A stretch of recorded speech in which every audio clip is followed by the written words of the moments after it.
Gwetigana nayo mwancho murigereria ni gongo kumanya buna Abakenya nigo bagendete kwemurungani kobwatikana no kuboria gwe serikali asokomenta ebango ase ebirengo litukolia rero prime cabinet Musalia ni gabakagotarira county ya Embu ase okumulikira emirobiri egendete gokorekana ase likochengera litukolia madaraka ime county yo okwana kora chinsemecho nigo aboria bali bagendete gotuguterare okoboria kwe serikali ya Kenya kwanza asengencho yokorosia uchumi koba chinchira chinya chokoleta chibesa asensecho ya Kenya boigo gokwana omugavana we county yo Kisii nigo abagakwenekia okubwatirana kwaye ne serikali enene ase okwenekia amagenderero imensecho ya Kenya murikecho Brighton Makoli na mange nonye Abakenya amo nabarayikorwa somo wasimiuro moja wa Kenya bagenderete komoche serikali anena sogokinie birengo byebango bono ni gomo prime cabinet secretary Musalia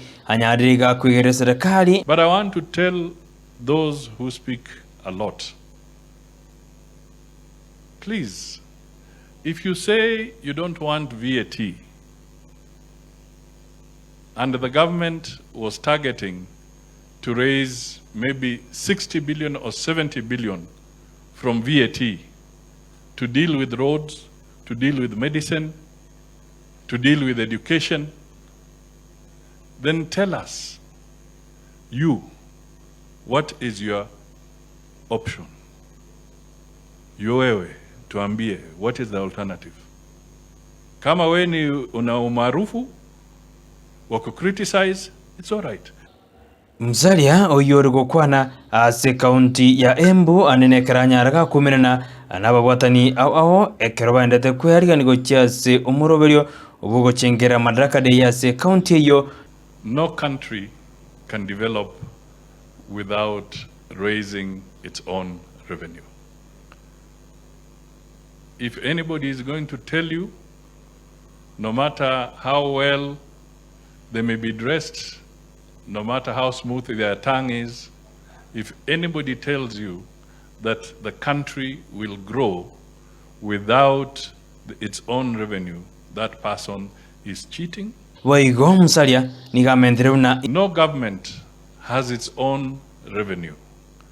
Governments all over the world have to raise revenue from the citizens and the businesses that operate in their environment. Musalia Mudavadi nigamendiruna ense ya Kenya nigere asabe no nyina siarure nigo yarura asabe mono no nyumura ibwense kaendete kubeke miroberio yokwene kunense ngosukere bosyo. It is a very difficult corner because kwa kimombo there is this thing they say, when you don't want to solve a problem you keep on kicking the can down the road. Hautaki kuokota, unapiga iende, unapiga iende. This is what has happened. The previous people kept on kicking the can down the road. They kept on kicking the can down the road. But now, with the Kenya Kwanza government, we have to be honest with you. There's nowhere we can kick the can. Igoro ye financial bill nigo Musalia atebunengane yo nigo yikiwe bunge. Mimi, I want to challenge the Kenyans.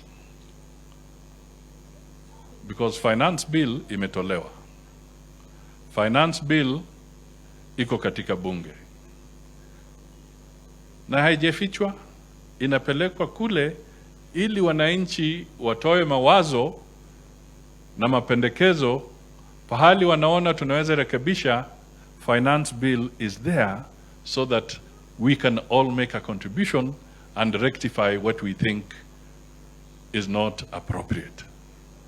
That is why it is before Parliament. Omugavana we county ya Embu Kisii nere niganyareka atabuna serikali ye county unit kwenekia buna kubwatirana ne serikali nene ilikoreta magendero ase county eyo. The national government, we are going to support the national government because tumeona by working with national government you get more benefits. Ama mjaona tumeona ile benefits imekuja Embu County by working with national government, and we are working hard to make sure that relationship stays, and we are working together as a leadership of Embu County ndio tuendelee mbele, ndio tufike mahali wengine wamefika na tuwapite. Ngoripoti rigeta seni Ndizi TV, edherane